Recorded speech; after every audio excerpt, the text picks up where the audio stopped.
For the purposes of this interview, state your name and what service you were in. Thaddeus B. Kolassa, U.S. Air Force. Mr. Calasa, what motivated you to join the Air Force? Did you have any ancestors who were in the military? No.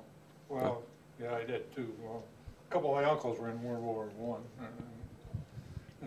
But I joined the Air Force because I was about to get drafted, so I decided I'd like to be in the Air Force. I was interested in aviation and at that time, and still am, but I thought I'd be better off in the Air Force than the Army, so I joined up. Mr. Kolassa, what inspired you to join the military? Well, at the time, it was just after World War II was completed, and like I say, we're still facing the draft. And as I said before, that I had my choice of either going in the Army as a draftee or joining them in the Air Force, which I thought was better for my future, as I was interested in aviation, so I joined up. Why were you so interested in aviation? Well, that's hard to say. I was building model airplanes since I was very small, and I was always interested in things that fly, so I'm interested in aviation. How was basic training and the mechanics course for you? Can you describe it? Well, basic training was at Shepherd Air Force Base in Texas. It was a typical basic training. They kept busy all the time, learning rudimentary military stuff, and lots of exercise. I gained about 30 pounds while I was in basic training. Fed you good, but you got a good appetite because they worked it off you. From there, I went to I wanted to go to aircraft mechanics school, actually. But at that time, the school was filled up, and they couldn't take it anymore, so they sent me to the auto repair school in Denver, Colorado. That was the closest thing. That's how I got to be an auto mechanic of sorts. Mr. Kolassa, how was life before you entered the military? Well, I grew up during the Depression, of course, and things. But from a, let's say, so-called a middle-class family, we didn't have a heck of a lot of money, but we got by, different things. We didn't know we were poor because everybody else was the same thing. We got supported by relatives and things like that for a long time during my early years.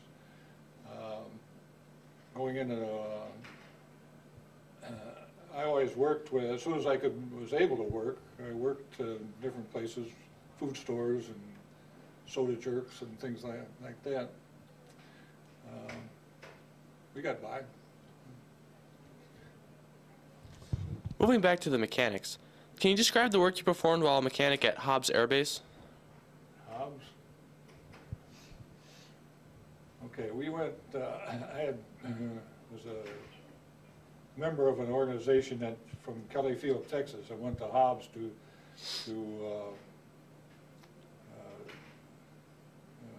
take care of all the airplanes. They had stored airplanes, A-26s mostly, and B-26s at Hobbs after the war.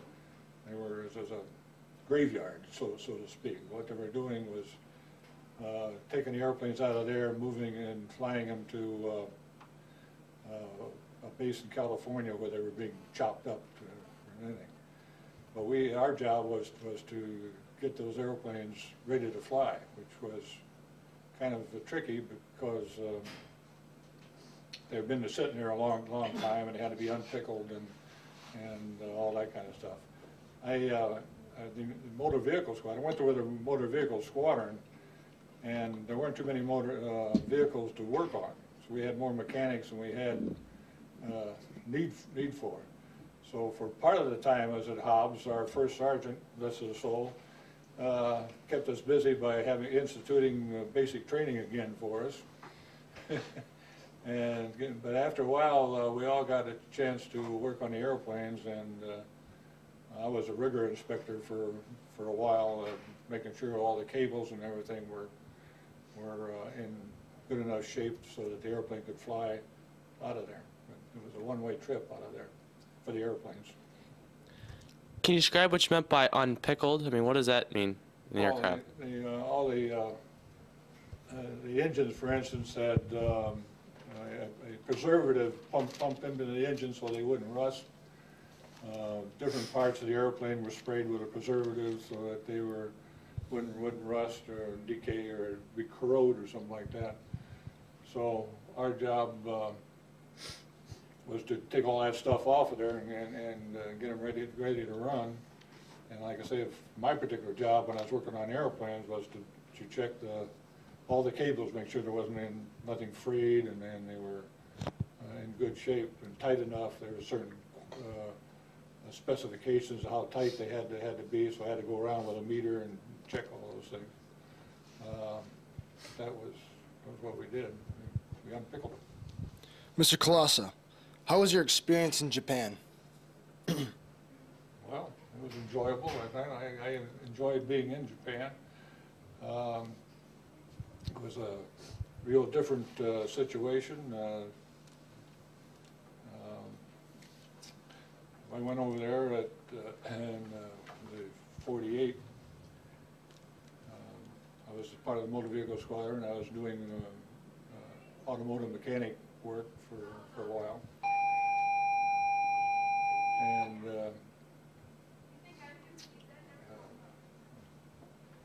I had a problem with the vehicles there that they had seen a lot of war duty, and it took a lot of maintenance to keep them up.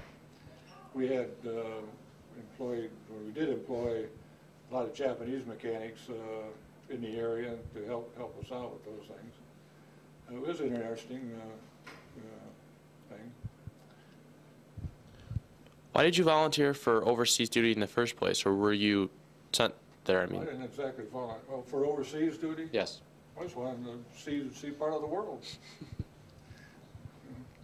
Were there any like odd things that happened while in Japan? You know, things that you found interesting because they were so different from life in the States? Things were different well, everything was different over there. We had, of course, when I got over there to Japan, it was only a couple of years after the war had ended, so things were rather primitive. This was where I was stationed is in northern Japan. And it was a pretty rural area where things, and at the time things like with the Japanese people that lived up there and worked up there were rural people, and to the extent that with a lot of respect for authority, so to say, when the Americans, like if we drive a Jeep down the road, the people out in the rice paddies would stand and bow as you went by. That kind of struck me as kind of funny that they would do that, but they did. The Japanese workers that we had worked with were very respectful also, although they had their moments when they were like everybody else. They were always out to make a buck. And like we had one supervisor that I had connections with, that he kept inviting me over to his house for dinner, and which I went a couple of times. And then afterwards, he tried to get me to approve a work set up where they worked on a truck outside where they'd get extra money. And I turned him down, so he couldn't do that. So they couldn't get extra money, so I didn't get any more invitations to dinner outside. In your service jacket, it said that you were first sergeant of your unit over in that area. Can you describe how you became first sergeant? I mean, was that just a regular promotion, or? First sergeant borrowed the commander's Jeep one night and went partying and wrecked it. And the next morning, I was the first sergeant. What sort of duties did you do while as a first sergeant? Well, you had general oversight of all the members of the organization, and make sure people did their assignments, took care of their problems as far as finances were concerned, or medical assignments and checkups and things like that.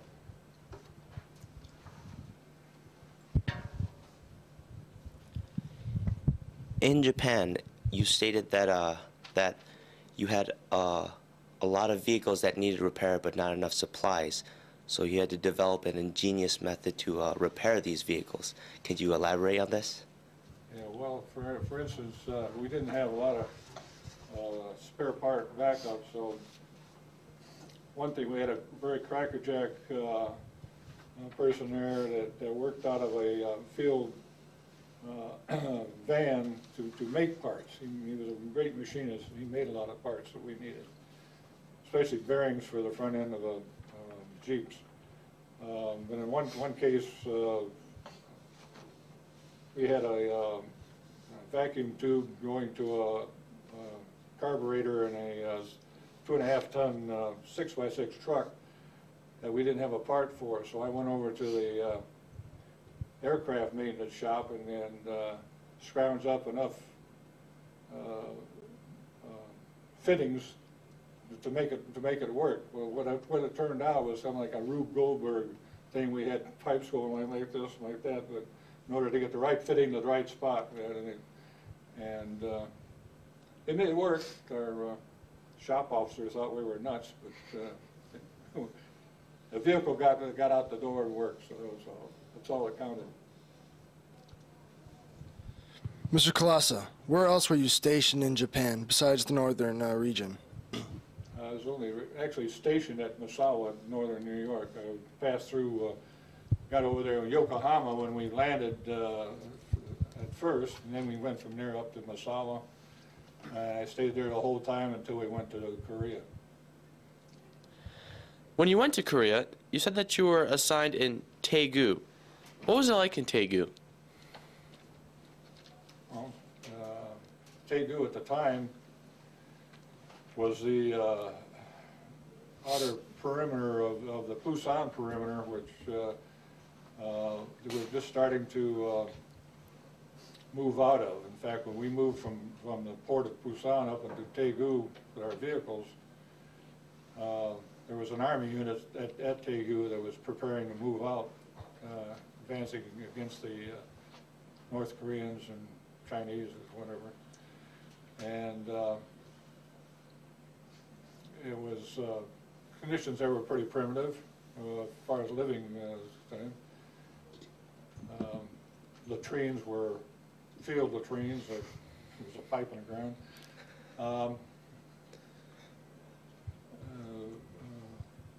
We lived on, we first had tents that were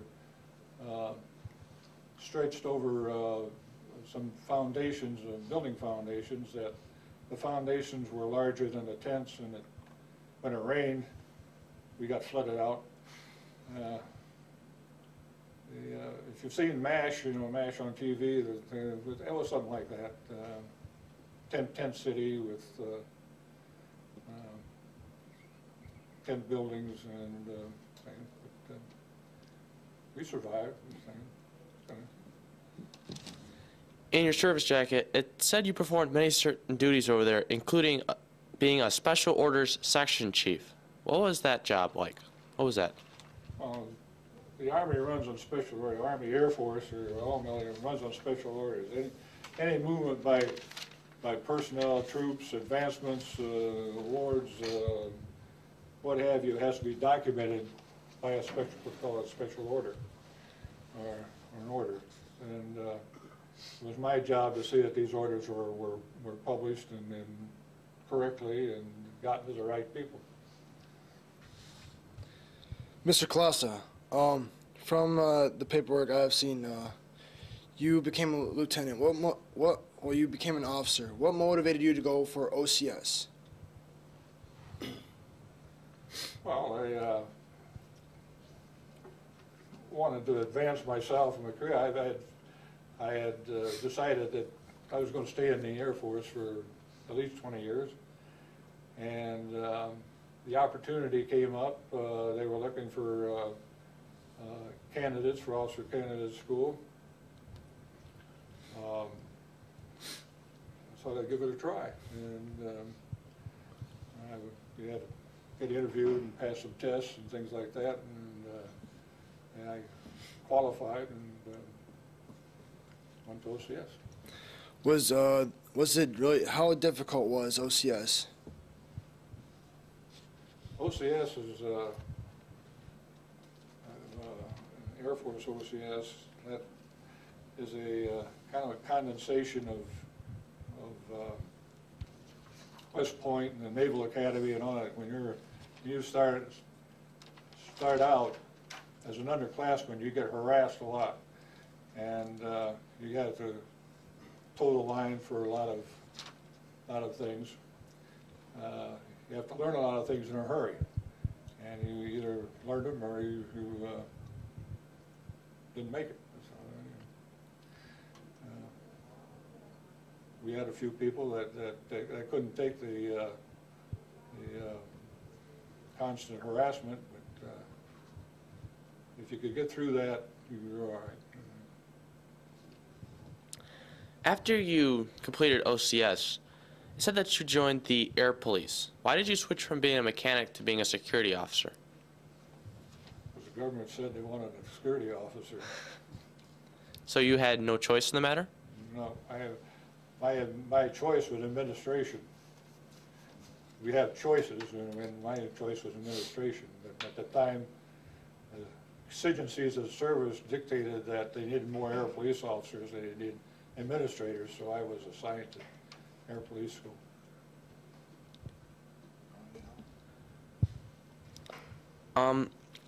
After you became an OCS, after you completed OCS, it said that you went to Cape Cod and then New Mexico in very rapid succession.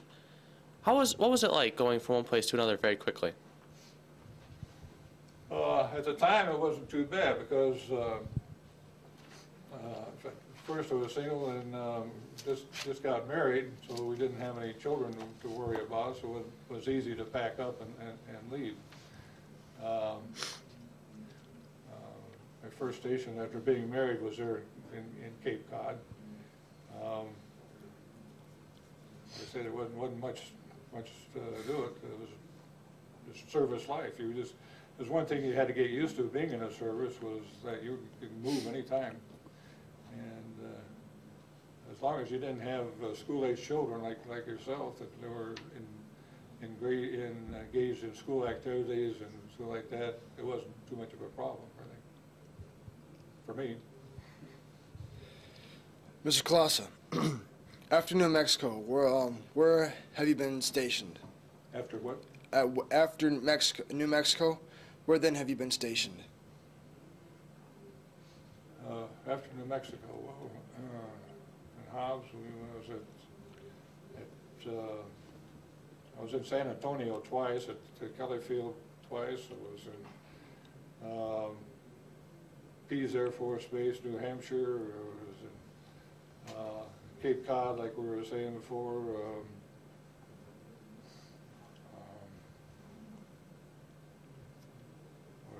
I was overseas and in England for a while. What was your assignment in England? I was the squadron commander for the police squadron, or security squadron in RFA Sculthorpe. Did you perform any, should I say, unusual duties, such as like honor guard, when you were in the military? I had several honor guards. Honor guard for Vice President Nixon when he visited us out at someplace. And several generals that came through at different bases they had honor guards for. Can you describe your encounter with Vice President Nixon? I didn't encounter him. I just had the honor guard. He looked up and down the troops and walked away and said a fine job and walked off. That was it. far as speaking directly back and forth, we didn't do that. Can you describe what it was like in England at RFA Sculthorpe? Or RAF Sculthorpe? RAF Sculthorpe, yeah.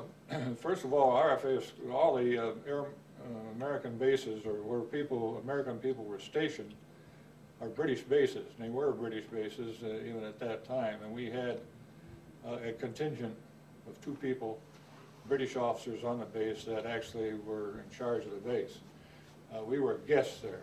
Of course, we were about 2,000 guests on a station run by 2 people. But it was interesting. They were flying RB-56s, a reconnaissance airplane.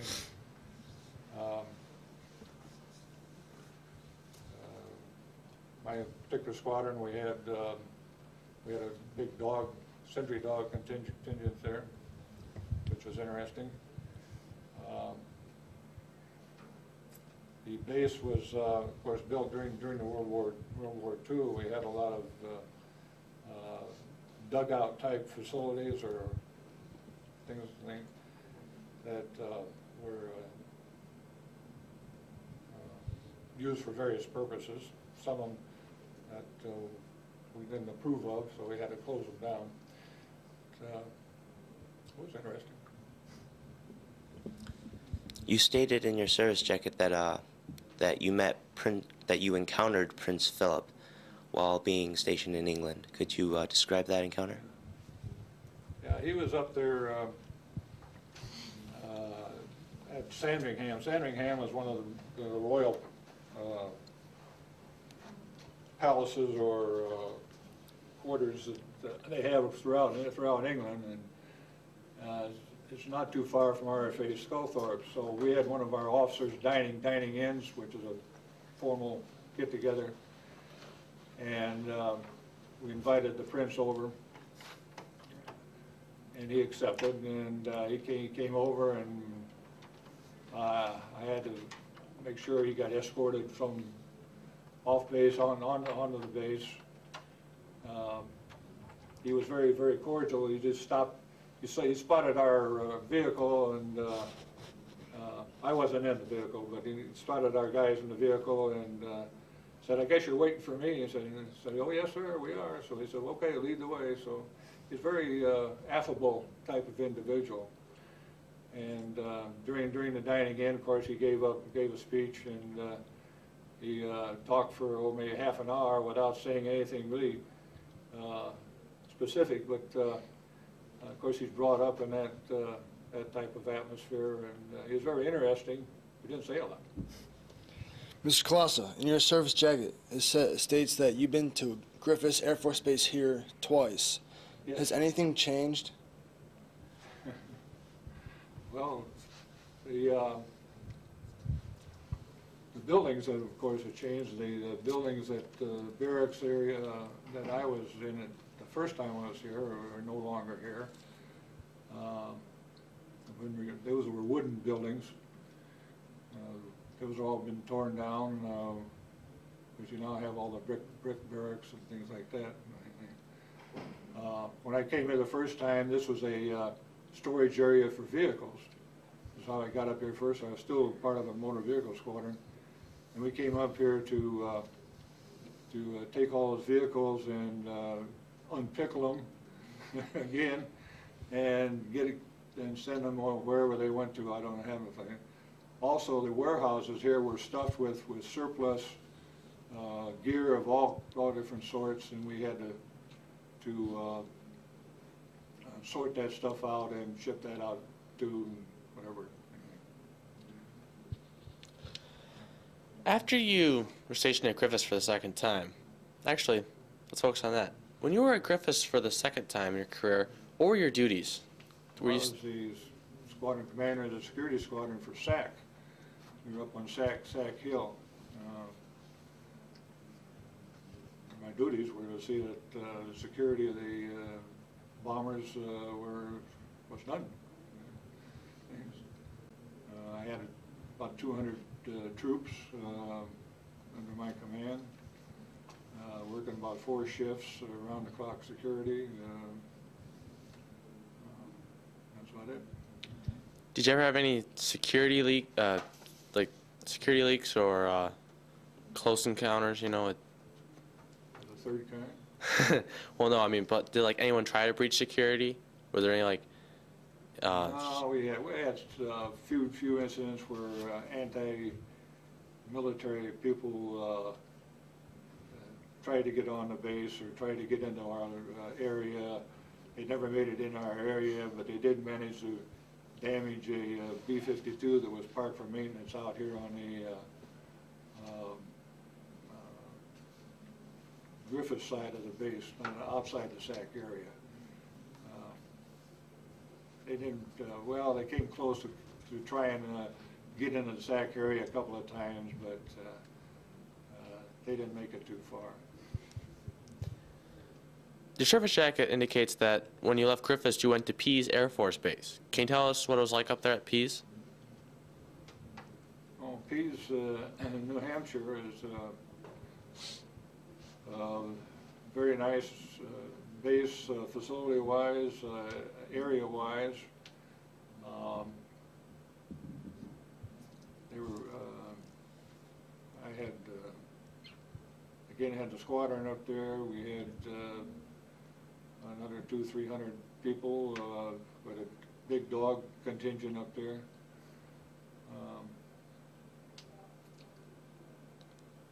was a fighter. It was a bomber mission organization.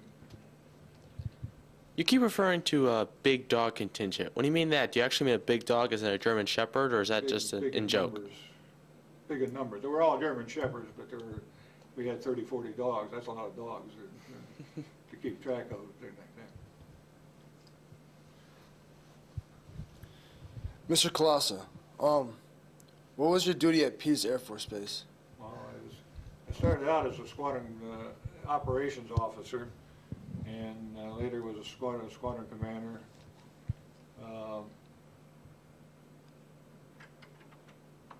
Generally, my duty was to see that my troops did their job, that carried out their assignments and secured the aircraft and the perimeter of the base. What encouraged you to retire in 1966? Excuse me again? What motivated you to like retire in 1966? Was there any like specific impulse, or should I say impetus? Outside of the fact that I had 20 years in, long time.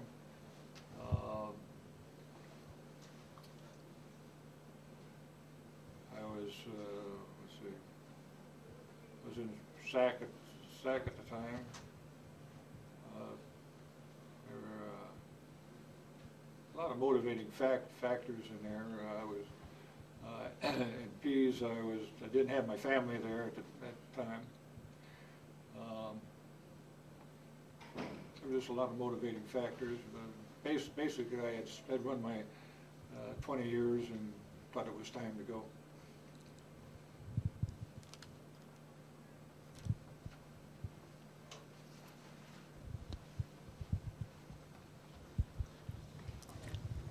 It states here in your service jacket that you received the Air Force Commendation Medal for giving a briefing on the base defense. And I would just like to know, what was in the briefing that made it so distinguished that it got you to receive a commendation medal? Well, very correct something. It's not a commendation medal, it's a commendation, a letter commendation for that briefing. It's only, I had a lot of facts, figures, and plans that should have been or would have been undertaken to secure the security of the facility. It was pretty detailed.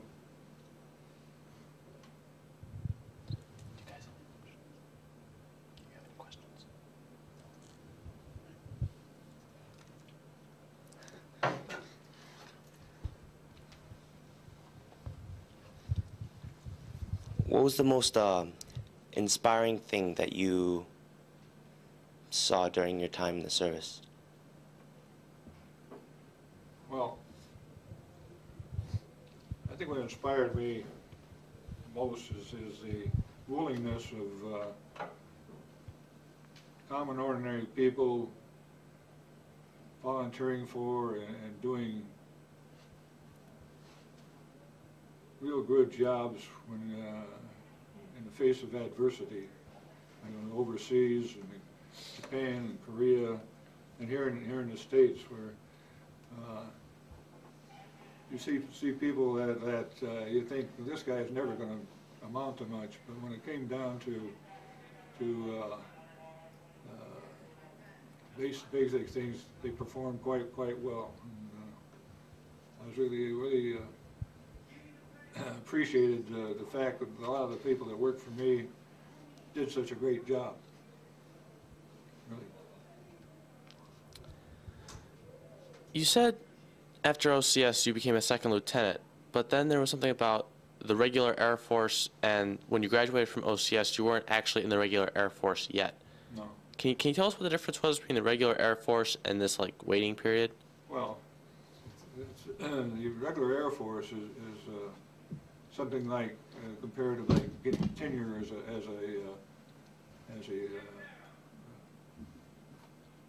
instructor or teacher. You know?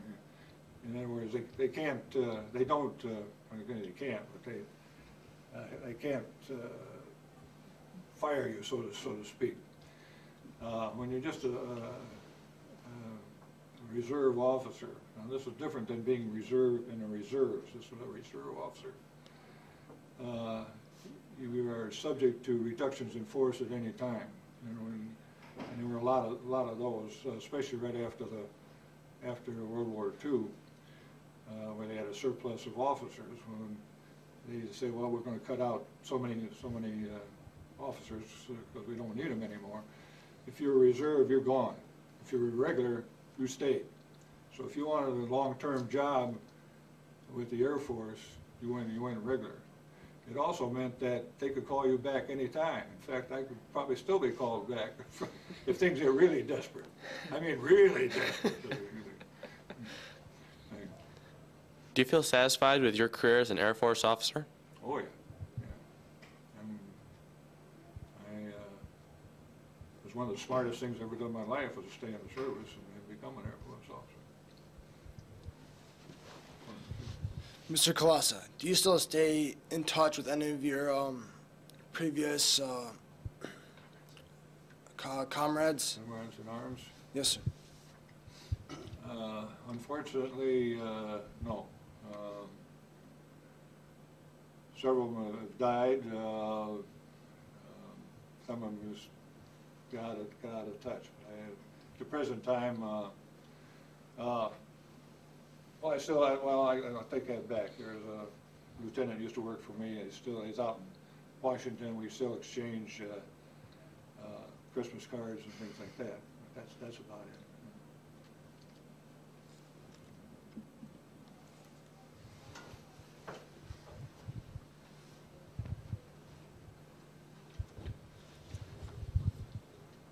From the time in your service, who do you remember the most? Like have a clear memory of, and why?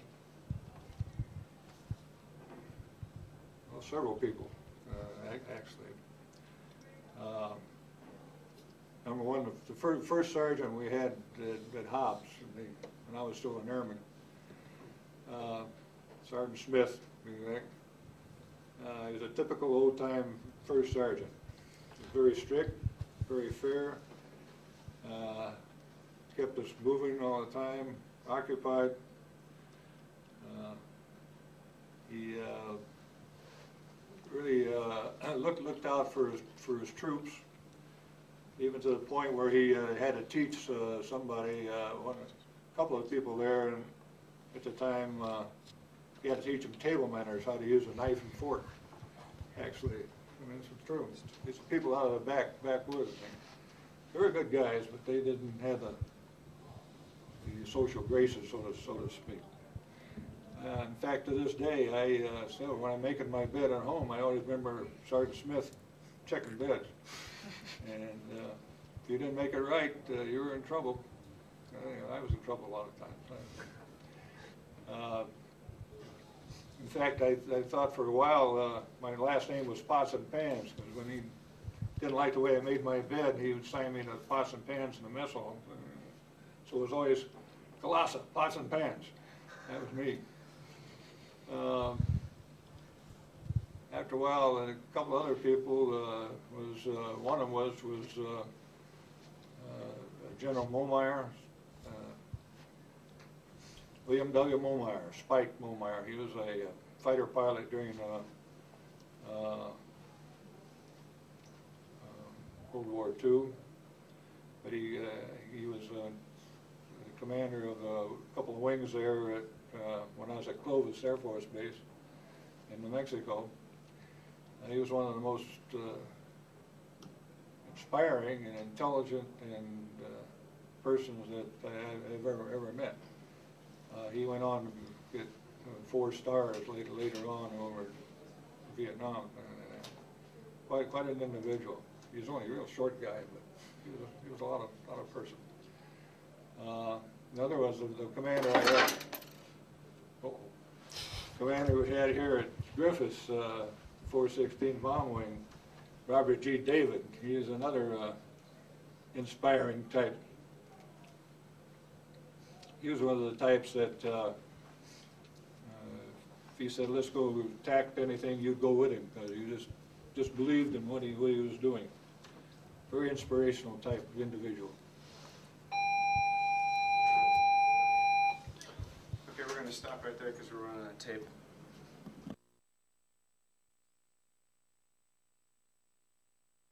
Experiences left the greatest impressions on you during your time of service? What impressions? Left the greatest, what experience? What experiences had the greatest impressions? Yes, sir.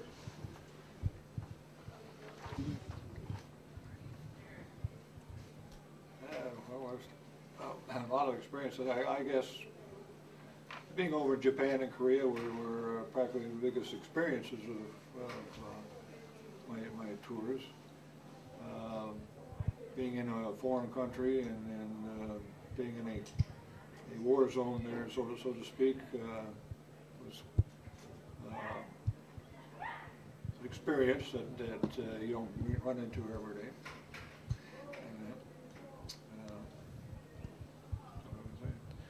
Speaking of war zones, how close did you come to combat in Korea? Well, I never got any farther in Taegu, and I said when they were just breaking out of what they call the Pusan perimeter at that time, and Taegu was an anchor point. They were moving out. When the first few weeks were there, we were subject to air raids from the North Koreans. They weren't very effective air raids, but are enough to keep you on your toes and bail out. And in the night, you jump into a foxhole and things like that. Sometimes those foxholes were full of water, but that's about as close as I got. Well, there were some fighting in the hills when we first got there, but about a half a mile away or something like that.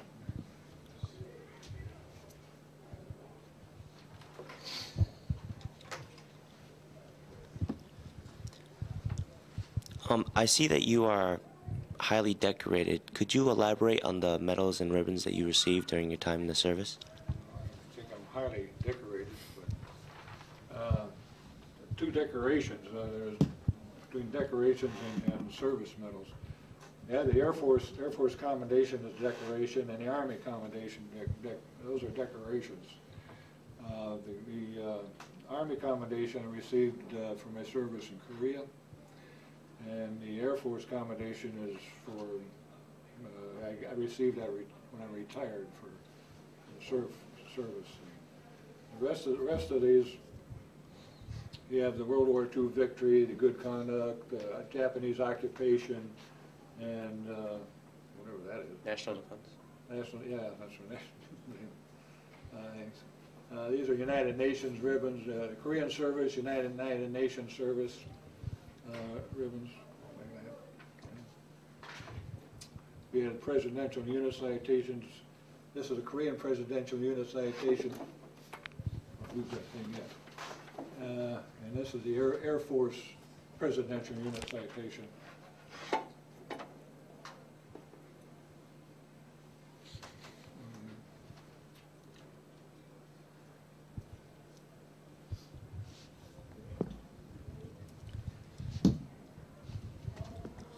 It states that you received the Air Force unit citation. What did you do to receive this? Well, in either case, the last one was at Pease Air Force Base. The wing as a whole was cited for an exemplary mission accomplishment, which means everybody in the wing did a good job. So everybody in the wing gets a presidential unit citation. The other Korean presidential unit citation was awarded by President Syngman Rhee of South Korea at the time. Again, because the 49th Fighter Bomber Wing, which I was assigned to at the time, did an outstanding job at that time. The President of Korea, South Korea, awarded the unit citation. Can you elaborate on why you have a set of large medals and then a set of smaller medals on your? Well, the large medals are the regular medal that's awarded. Then, like I say, I don't have all of them out there. The small ones are miniatures that you wear on your mess dress uniform instead of all those big ones. Mr. Calasa, correct me if I'm wrong. You said you have received the Air Force presidential citation.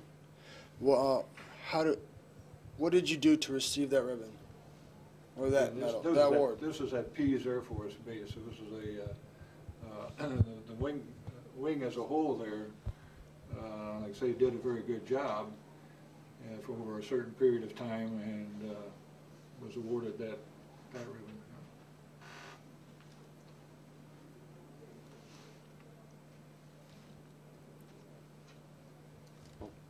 I have a lot of questions.